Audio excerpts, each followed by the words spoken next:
Everyone to the official kickoff of the Raising Our Eye Coalition 2023 Legislative Priorities. Yes,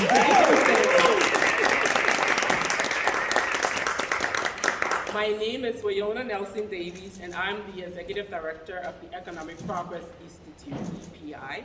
EPI is a proud member of the Raising Our Eye Coalition, a coalition of over 50 community, healthcare, social service, faith, and advocacy organizations with one goal in mind: to lift children and families out of deep poverty by improving the RR Works program.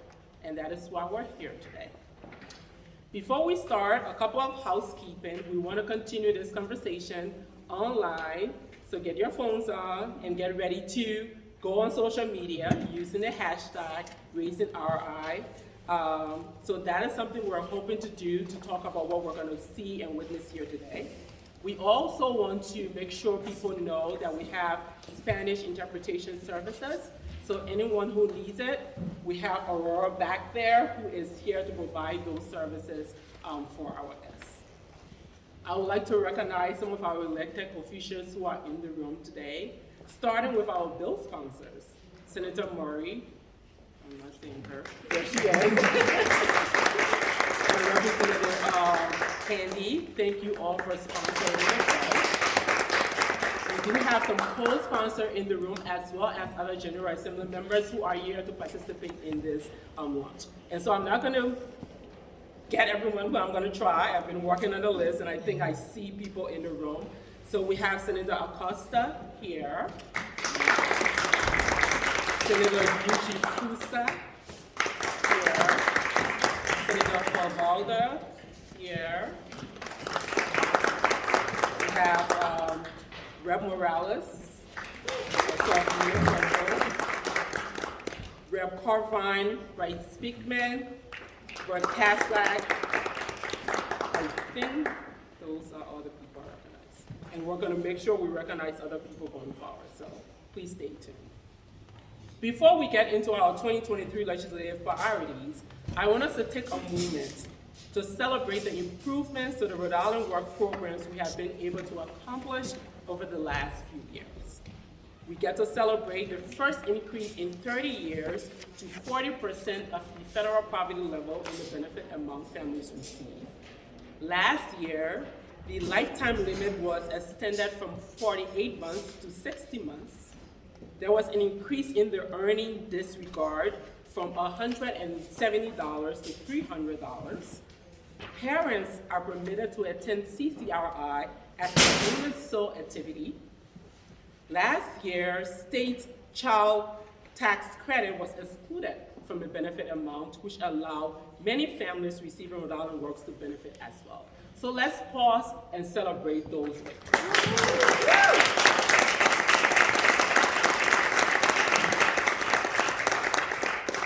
And yet we are here today because there's still more left to be done. And what can we do to continue to lift children out of deep poverty? And you are curious, so I'm going to tell you what can be done. We have two bills sponsored by Senator Murray and Rep. Handy. Senate Bill 0227 and House Bill 5644. And they answer the question about what we can do. One, we can increase the Rhode Island Works monthly benefit to 50% of the federal poverty level and include a cost of living increase. Currently, at 40% of the federal poverty level, a family of 3 receives a maximum benefit of $721 a month. At 50% of the federal poverty level, that family will receive the maximum of $959 a month. And an annual cost of living adjustment would ensure that the value of their benefit continues year after year. 2, the bills will repeal the full family sanction. Sanctions right now hurt children, they penalize parents who are already facing barriers, and studies have shown that it does not improve program compliance. Welcome. We have legislators of the day from Pawtucket High School, Sierra, who are joining us.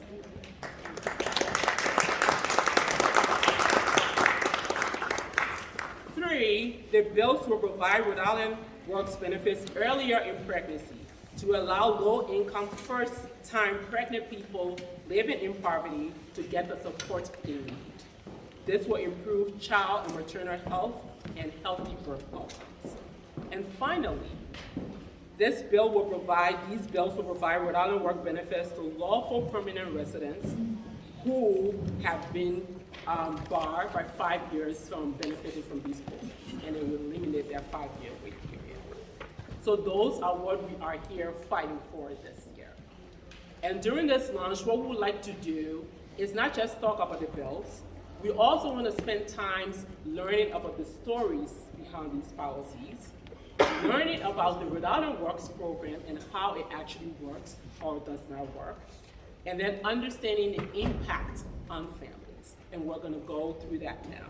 I'm going to turn it over to Jessica Verga, the Senior Policy Analyst at the Rhode Island Kids Count, to facilitate the sharing of some of the stories our families are going through in Rhode Island.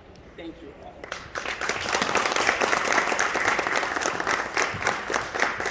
Thank you. And good afternoon, everyone. How's everyone feeling today? Great. Good. We're ready to make some changes today? Yes. Yes. We're all motivated. Thank you. Yes. Well, first, I want to thank Winona again for going over what we're fighting for today, the 4 bullet points. And also thank again both Representative Handy and Senator Murray for their leadership and and all of the co-sponsors. So my name is Jessica Vega. I'm the new Senior Policy Analyst at Rhode Island Kids Count, and my focus area of both education and economic well-being. And I want to provide some context around today's poverty simulation activity. So we've all experienced stress, right? The stress of work, the stress of having to take care of our children, the stress of having to go to school. However, not all of us experience the stressors that come from living in poverty. For example, not having enough to eat, not having a roof over our heads, access to childcare, or having a good livable job. And these are the reality that many of our families who are on the Rhode Island Works program are facing themselves.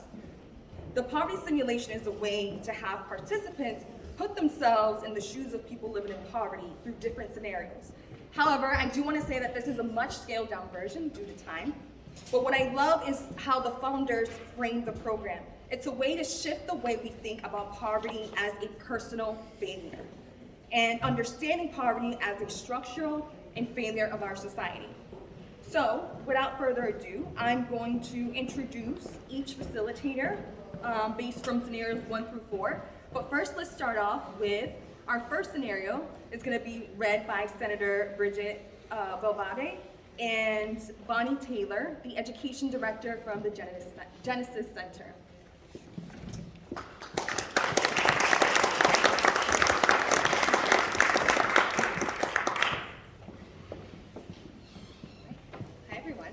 So scenario 1 is, Hilda is a single mother with no job, income, or family nearby to support her or her 4-year-old son. Hilda and her son spend several nights couch surfing and occasionally spend nights in a homeless shelter. She has always wanted to be a CNA because she tends to be a nurturer, but doesn't have the required education and training and cannot afford childcare to attend classes. What should Hilda do? Thank you so much, Senator, for participating. Okay, so Hilda can apply for the Rhode Island Works program. Rhode Island Works is a program administered by the Rhode Island Department of Human Services and funded through Federal Temporary Assistance for Needy Families Block Grant, the TANF Block Grant. And it helps extremely low-income families meet their basic needs by providing monthly cash assistance and a small yearly clothing allowance for children. Parents also receive training for work or job search and child care assistance. In December of 2021, there were 1,924 adults and 4,962 children under 18 enrolled in Rhode Island Works. 72% of Rhode Island Works beneficiaries were children, and 38% of the children enrolled in Rhode Island Works were under the age of 6. So this is a program for people like Hilda.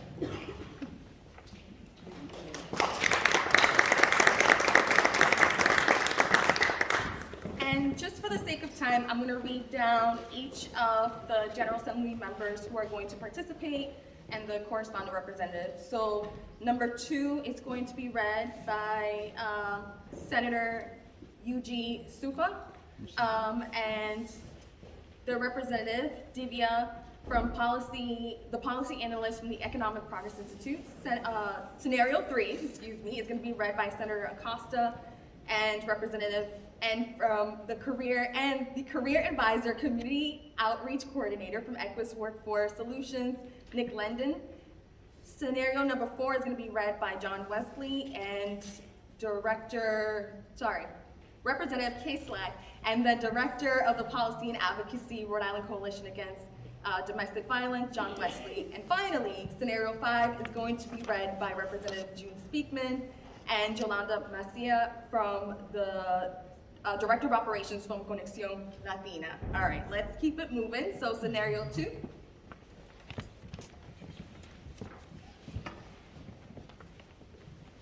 Okay. Crystal is a single mother of 2 young children and working odd jobs cleaning homes to care for her young family. There are often months when Crystal is unable to find steady employment and relies on cash assistance from RI Works to survive. She and her children receive the maximum monthly benefit of $721 per month, and she is grateful for the SNAP and WIC supports, which bring her monthly income to a total of $1,503. Each month, Crystal must pay necessary expenses like rent, $1,264, food, because the SNAP benefit doesn't cover all their needs, $841, transportation costs, $554, and other miscellaneous expenses like diapers, clothing, and household supplies, $407. She does not have to pay for health insurance or child care thanks to RI Works.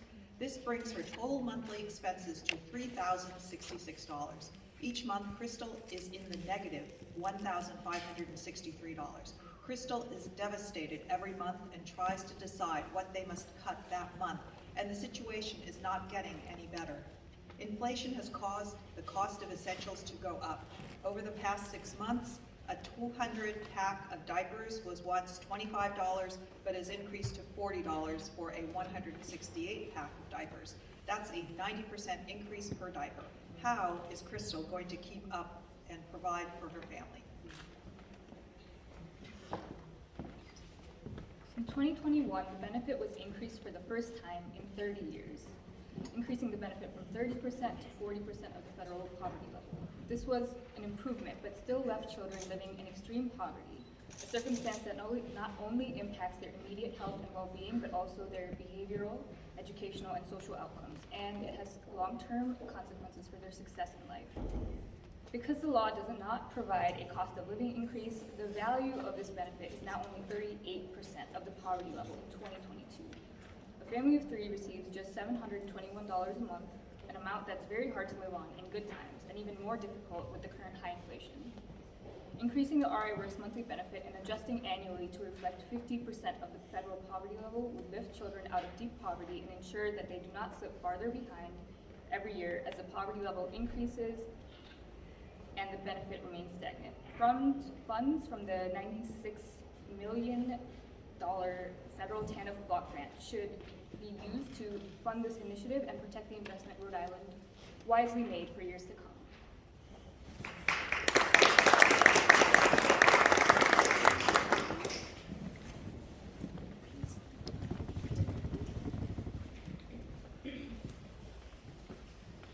Autumn feels stuck and trapped.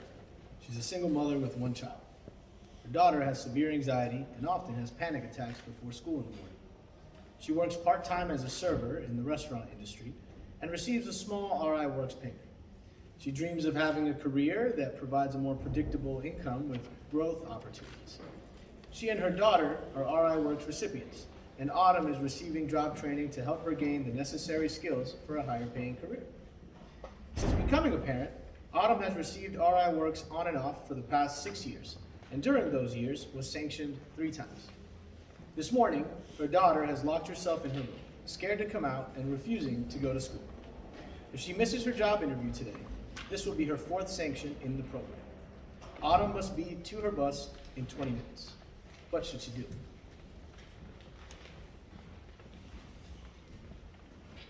Rhode Island's original TANF program, the Family Independence Program, enacted in 1997, was crafted to ensure that children would always be supported and that parents were provided services to help them obtain jobs that paid a family-sustaining wage. Under FIP, sanctions for parents who did not comply with their employment plan or with other program rules only reduced the family benefits by the parent's share, so children would not be harmed. For example, when a parent was sanctioned, the monthly payment for a family of 3 was reduced from $721 to $584.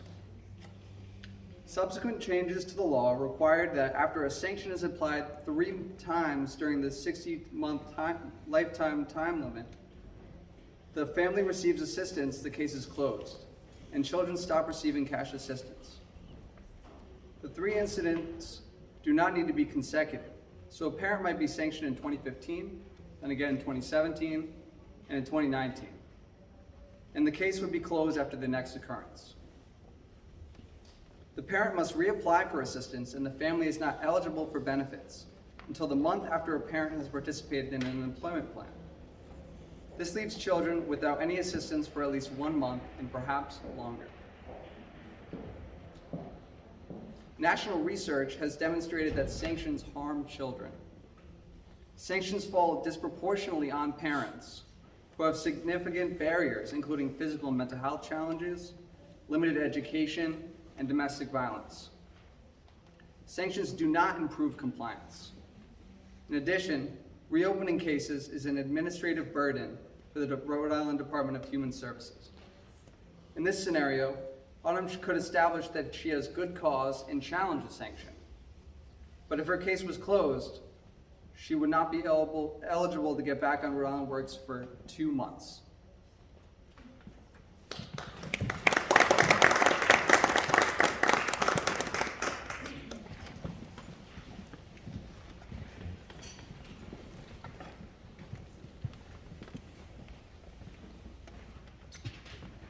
I love that we're talking about real people and stories.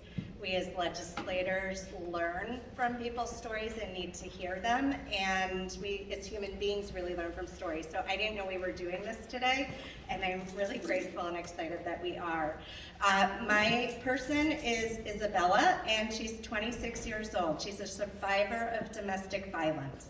She was raised in a home where her father often emotionally and physically abused her mother, and as a young child, she promised herself that she would never live like this as an adult. Unfortunately, Isabella's partner has begun showing the signs of an abuser. Over time, he has isolated her from her family and friends, controlled her ability to work, and blocked her access to money.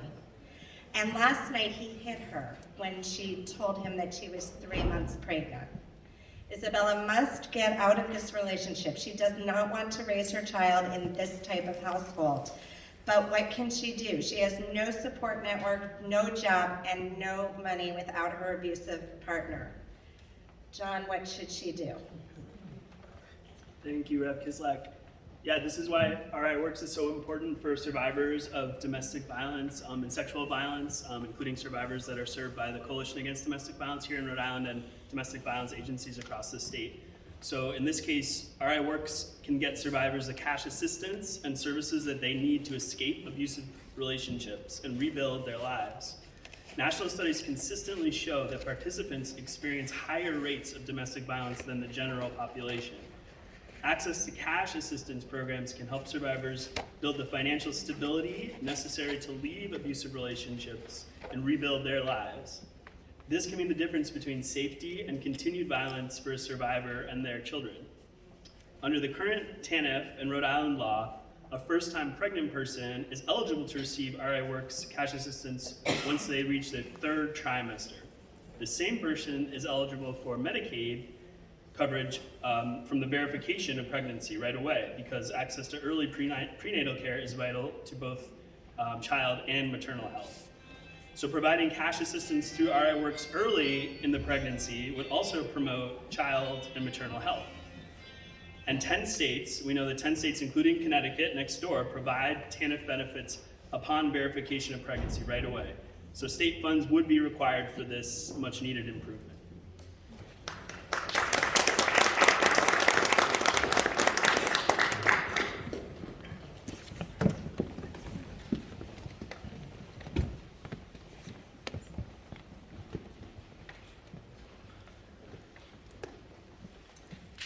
Maya is a proud Rhode Island resident. 2 years ago, Maya moved to the United States with her 3 young children to flee violence in her home country and to provide her babies with better opportunities.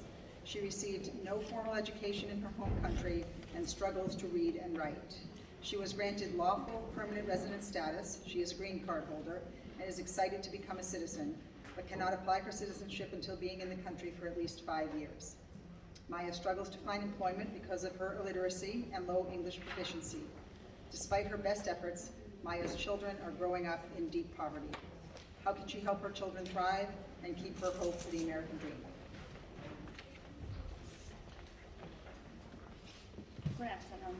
Before 2007, Rhode Island provided cash assistance to lawful permanent residents.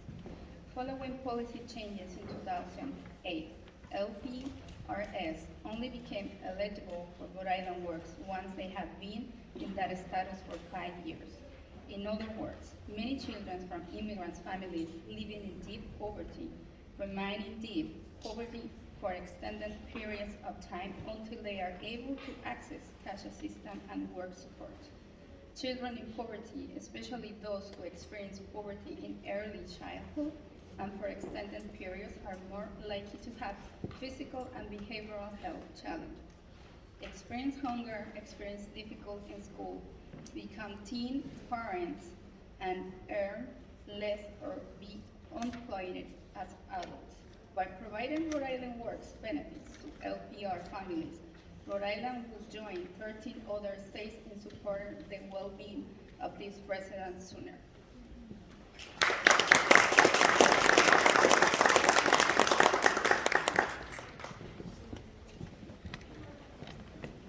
Thank you to all of our senators and representatives who participated in this poverty simulation. As I mentioned earlier, and I think it was Representative Kaslack or Senator Kaslack who said it, Representative best, even though this is a scaled down version of a poverty simulation, bless you, the stories that you heard today were real. They were produced by everyone who works directly with recipients from the Rhode Island Works program.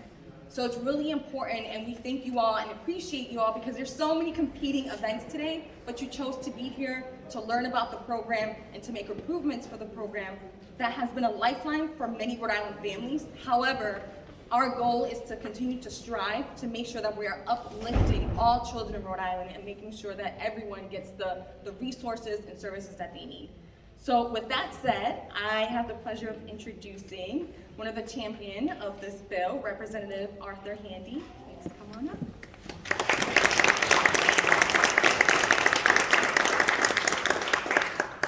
Hi, everybody. Thanks so much for coming. And I'm really proud to be the sponsor of this legislation. It's been sponsored for a couple of years now. Somebody earlier, I was trying to think about what kind of thing to say because I'm the 1 minute person right now, so I'm already eating into my time. But somebody said, "Well, what's your motivation? Why are you sponsoring the bill?" And it just seemed intuitive to me, sort of initially when I first thought about that. But then I feel like what I think I'm pretty good at getting into other people's shoes. Maybe that's part of it, because I grew up with pretty poor parents. My parents were pretty poor, but they had a family safety net. Both my parents are deaf. For folks that don't know, I was born in 1967, so it's a time where deaf people definitely had very little access to sort of telephone, telephones, things like that weren't an option, things like that. So they didn't have much in terms of options for work. But again, if they needed money, if they needed help, they had family that was going to be able to be there for them. And I think what a lot of my colleagues sometimes think about is, well, I got through this or I got through that. But I'd urge us all to think about those stories you were just listening to. Many of those stories are somebody that doesn't have anybody they can go to, or the people they can go to, unfortunately, are in similar straits. So think of the worst scenario you've been in. or think of those scenarios and add in the worst scenario you've been in. And I think it starts maybe to crack through that misunderstanding, for lack of a better word for it, because we need to all be the family for each other. We need to all be that community for each other. We're all in this together.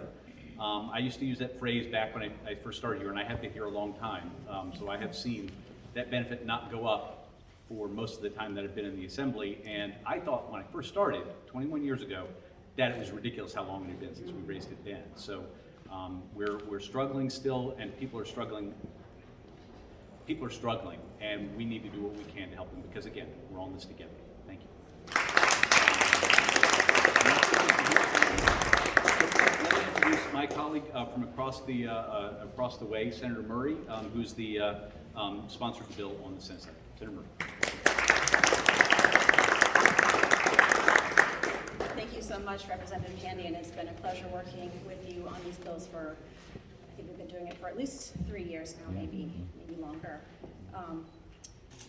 So as you all know and have heard, Rhode Island Works is the state cash assistance program for children and their parents or caregivers, including grandparents, and a work readiness program for adults.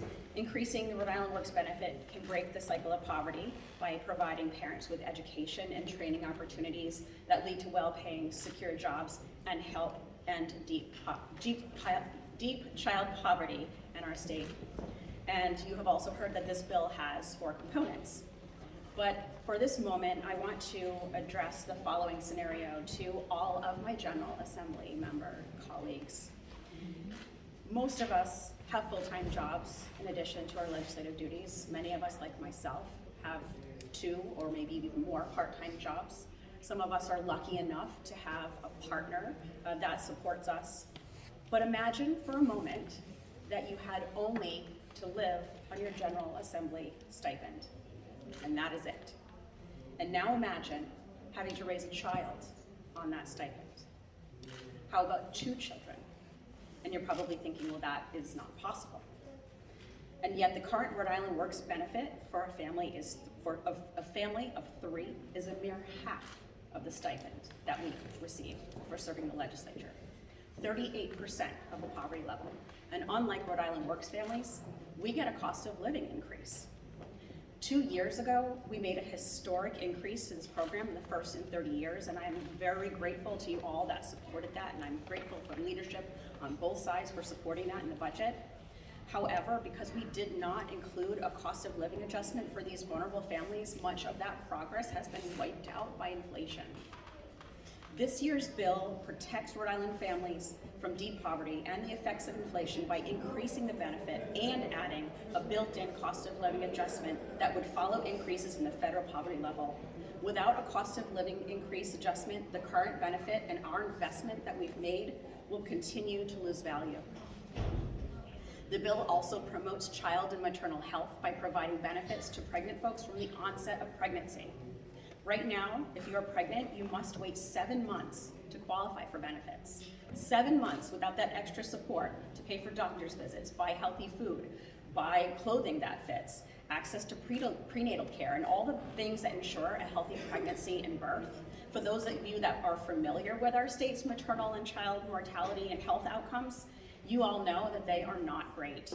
Healthy pregnancies better ensure healthy births, healthy babies and children, and healthy families. This bill also does harm to our children by eliminating the full family sanction, which falls disproportionately on parents who have significant barriers. There are parents that experience physical and mental health challenges, have limited education, or experience domestic violence that may prevent them from program compliance. Full family sanction due to non-compliance hurts the children of these parents by no fault of their own. And finally, this bill supports the well-being of immigrant families by eliminating the 5-year waiting period for legal permanent residence in the program, a waiting period that was not originally included and was only introduced in 2008. So to sum up, protects Rhode Island children and family from deep poverty and its effects. It promotes child maternal health. It undoes harm to children, and it supports the well-being of our immigrant families. And again, to my General Assembly colleagues, we have talked a lot about workforce development coming out of this pandemic and how to use all of these funds and expanding and creating programs that enable folks, especially women, to get back to work. Rhode Island Works is a workforce development program. It is literally in the name. We can give these parents the ability to become future childcare workers, medical workers, and other essential workers that we desperately need right now. Get them off of assistance and obtain and put them on a path to a better life. Rhode Island Works deserves to be funded just like any other workforce development program that we have funded in the last 2 years. I want to thank you all for being here. Thank my coalition partners, my partners in the General Assembly for being guinea pigs up here.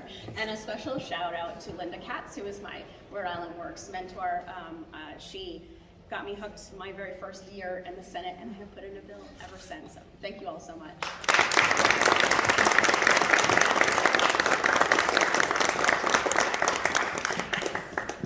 Thank you again, Representative Handy and Senator Melissa Murray. And I also want to acknowledge earlier I saw Senator Quesada, Senator Sandra Cano, and Representative Sherry Cruz from Pawtucket.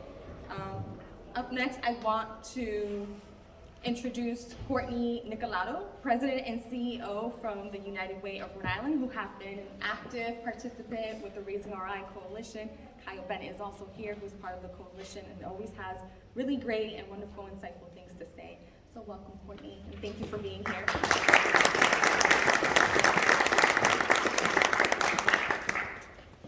Good afternoon. Hilda, Crystal, Autumn, Isabella, and Maya. We just heard their stories. When I heard their stories, I thought, wow, they are rock star moms who would protect their children at any cost. Any of us who are moms or dads know that we would do the exact same thing. And so we need to support these rock star moms who are being so really resourceful and figuring out every stone that they need to turn. They're turning. But the system is not giving them what they need so that they can strive to be better, to be stronger, and to be healthier. A couple of numbers that I think reiterate what you've heard today. 71,959. That's how many people have called our 211 program for food assistance in the last year. 40,032. That is how many Rhode Islanders have called us for utility assistance in the last year. And 84,194. That is how many Rhode Islanders who are on the brink of homelessness or in homelessness and have called 211. This is not just a small group. It's not even just the 5 incredible moms you heard today. It is thousands upon thousands of Rhode Islanders that we have to do better. Far too many Rhode Island families are living on the edge of financial crisis or are in financial crisis. They need and deserve to have a safe place to call home, to put food on the table. We are committed to finding a better way at the United Way, and you're here because you share in that commitment. Families need more time to settle into their jobs, to meet the upfront expenses for going to work, uniforms, tools, equipment, and paying past due bills. Wow, it's like really just a thing today, okay. That they may have accrued while they were unable to work. It is apparent we have to do better to support Rhode Islanders who struggle to pay for even their basic needs. More than 1 out of 3 Rhode Islanders spend more than 30% of their income just for the roof over their head. When more financial resources are spent on housing, food, childcare, we know that there's a significant shortage that needs to be met. You heard, and I want to reiterate, the Rhode Island Works program is an important component of a larger economic development strategy to strengthen Rhode Island's economy. This isn't just to support, even though these families deserve it, this supports everyone. When more families have access to workforce programs, Rhode Island benefits. Each and every one of us benefits. When more families have access to childcare, each and every one of us benefits. Our financial crisis crosses income and generational lines. People are making minimum wage and sacrificing medicine. Instead, they're making the decisions, medicine or food. Or feed their children or themselves. These are the types of decisions that are being made. We also know that we are pushing young professionals out of our state. We want them to stay. We want them here for the long term. The benefits and what we've done and this coalition, who is unbelievably inspiring, and we're proud to be a part of it. That said, we have more to do. And inflation, in and itself, has changed the game. Each of our neighbors deserve to have the tools that they need to thrive.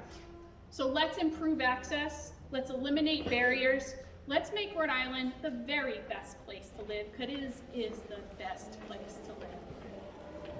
So I look forward to working with the coalition. I thank all the legislators for your advocacy and your commitment and sharing your stories on why this bill is so important to you, because it's going to take all of us to continue the momentum, and United Way is proud to support. Thanks so much.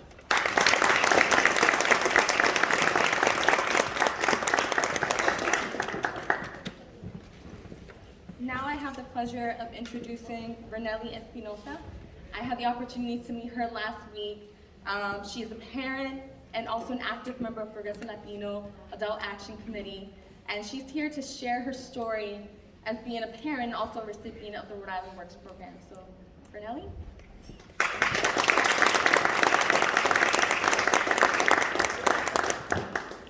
I'm a little nervous. Hi, everyone. My name is Renelli Espinosa, and I want to thank everyone for having me here and giving me the opportunity to share my story. Being pregnant and having a 2-year-old daughter at the age of 24 can make life difficult, especially for a single mom. During that time period of life, I had to overcome a lot of challenges, but thanks to cash assistance, it created a safety net for me and my children. Being able to afford food, clothes, and other necessities was very difficult without cash assistance. I had to rely on churches and the Salvation Army just to get by with our supplies. My 2-year-old daughter at the time would feel sad and depressed that we couldn't afford new clothes, and it would break my heart. Sometimes I would feel as it was my fault and that I failed as a mom. I also didn't have a job because I was pregnant, and at the time had a daughter, and having to hire a babysitter was not in my budget. During that time period, without cash assistance, we had to overcome. It's okay.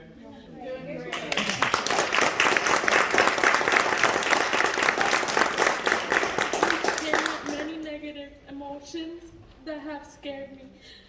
Till today, I hope that no person has to overcome the same issues I did, and that cash assistance is there just like it saved me. When I finally received the cash assistance, it seemed like some heavy weight was finally lifted off my shoulders. I was able to provide food necessities for my daughters and new baby. We also received RIPTA passes, so I had the opportunity to take my daughter to the parks and beaches and other favorite spots. This was a safety net for me and my family, and it gave me a peace of mind.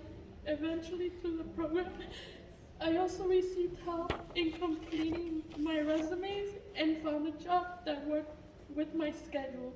This brought financial stability into my family's life. I was finally able to provide for my 2 children, and I was going to give my children the life that they deserve. I only hope that we would receive cash assistance a lot sooner. Thank you everyone for allowing me to share.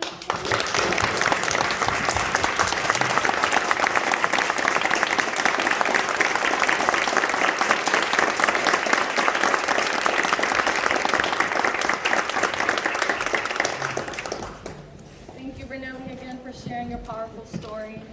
We really do appreciate you being here, and I can't imagine everything that you went through, but you are such a strong person that you're still standing here today as a strong woman, a strong mother, and a strong advocate. So thank you. And thank you, Jonathan, for being here and supporting her.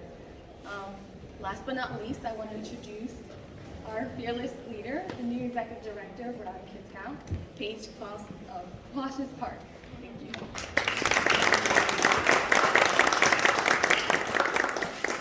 Hi, everyone. Thank you again, Nellie, for sharing your story. You have not failed as a mother, not at all. You are powerful. You are an amazing example to your daughter. And thank you for sharing your story and your strength with each of us. So thank you.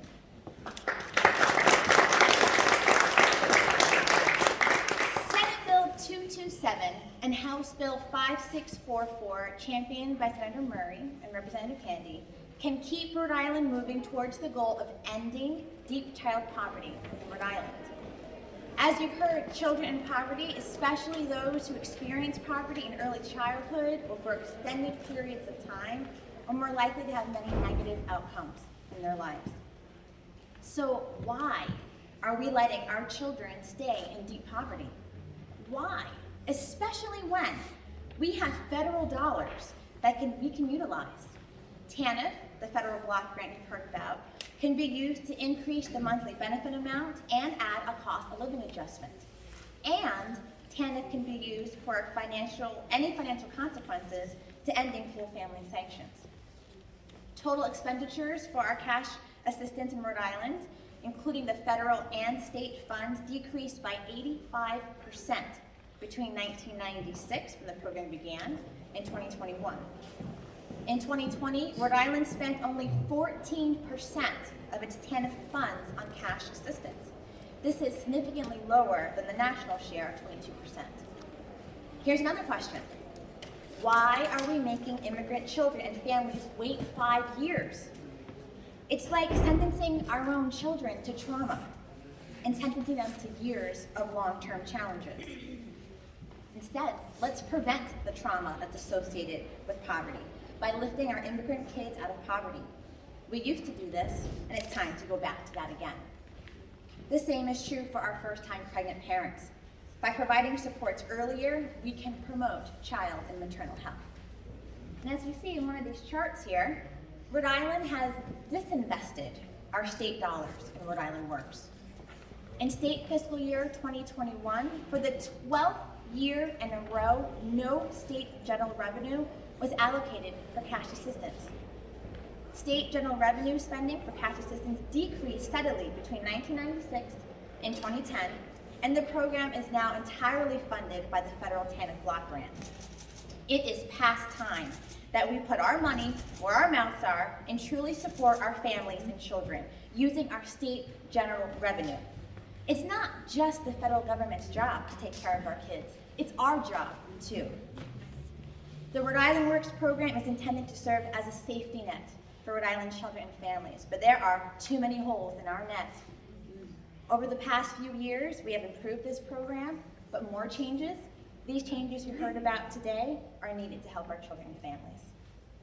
So I will close by saying a series of really important thank yous. So thank you to all of you for coming to this event. Thank you to the Raising Rhode Island Coalition, the 50-plus organizations who identified these 4 improvements as the critical improvements that we need to make for the program. And to thank United Way of Rhode Island for sponsoring this event. And thank you to the Right from the Start campaign partners for your advocacy on this issue. Thank you, Senator Murray and Representative Handy, for your leadership in championing Rhode Island Works for all these years. And thank you to our community members and the members of the General Assembly who wrote our case scenarios today. Thank you so much for participating in this event. It's time for us to do the work now. Let's improve Rhode Island Works so it truly does work for all of our kids and families. Thank you.